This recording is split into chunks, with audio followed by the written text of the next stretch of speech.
Disampaikan kepada masyarakat yang ada di bawah Supiturang untuk waspada, mengingat APG sudah sampai di atasnya Umbulan. Gunung Semeru di Kabupaten Lumajang, Jawa Timur kembali mengalami erupsi pada Minggu 4 Desember hari ini.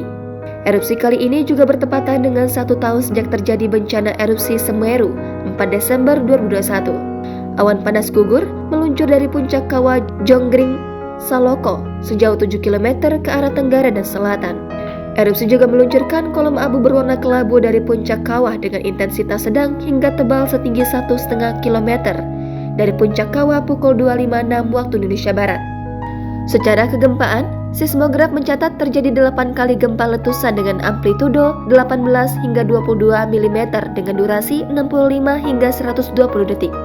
PVMBG mengimbau warga tidak beraktivitas apapun di sektor tenggara di sepanjang besuk Kobokan sejauh 13 km dari puncak. Disampaikan kepada masyarakat yang ada di bawah Supiturang untuk waspada, mengingat APG sudah sampai di atasnya Umbulan.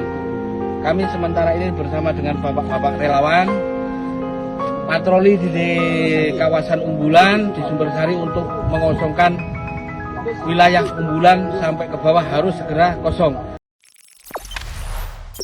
Jangan lupa subscribe, share, komen, dan like ya.